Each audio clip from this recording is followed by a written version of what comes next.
அது மட்டும் இல்லை, அண்மையிலே இன்றைக்கு திராவிட முன்னேற்ற கழகத்தைச் சேர்ந்த இன்றைக்கு சென்னை மேற்கு மாவட்ட அயலக அணி துணை அமைப்பாளர் ஜாபர் சாதிக் என்பவர், அவர் வெளிநாட்டுக்கு போதைப் பொருள் கடத்துவதாக போதைப் பொருள் தடுப்பு பிரிவை சேர்ந்த அதிகாரிகள் அவரை கைது செஞ்சிருக்கிறாங்க. அவர் தான் பாருங்க ஸ்டாலின் இருக்கார். யாரோட இருக்காரு சொல்லுங்க, சத்தமா சொல்லுங்க.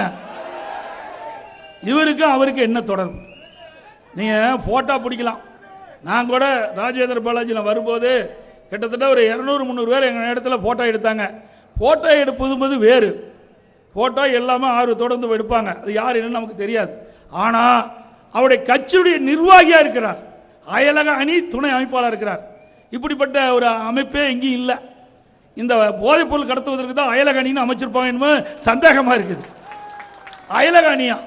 எங்கேயாவது இப்படிப்பட்ட அணியை கேள்விப்பட்டிருக்கிறீங்களா? எத்தனையோ அணி இருக்குது. ஆனால் அயலக அணின்னு வைத்து இப்படிப்பட்ட போதைப் பொருள் விற்பனை செய்கிறவர்கள்லாம் அடைக்கலம் கொடுத்த கட்சி திமுக கட்சி. இன்னொரு அவருடைய புதல்வர், அவரு ஏதோ வாங்கிட்டு இருக்காங்க, 2 பேருமே என்ன வாங்குறான்னு தெரியல.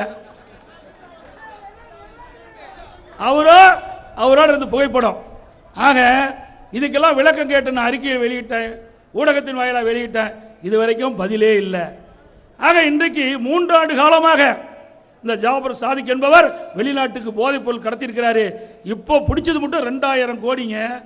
இப்படின்னா 3 ஆண்டு காலத்தில் எத்தனாயிரம் கோடிக்கு போதைப் பொருள் கடத்தப்பட்டிருக்க என்பதை நாம் எண்ணி பார்க்க வேண்டும். அது மட்டும் இல்லை, இன்றைக்கு ஸ்டாலின் பேசுகிறார், எடப்பாடி பழனிசாமிக்கு முதுகெலும்பு இல்லைன்னா. எனக்கா முதுகெலும்பு இல்லை, நல்லா வலுவாக இருக்குதுப்பா முதுகெலும்பு. வா ஸ்ட்ரென்த்து பக்கம்லாம் பார்க்கலாம், எப்படி என்னுடைய ஸ்ட்ரென்த் எப்படின்னு பாரு. நான் எனக்கு முன்னால் அறிவிச்சவர் சொன்னால், நான் ஒரு விவசாயிப்பா, கடுமையாக உழைத்து விவசாயம் செய்த உடம்பு,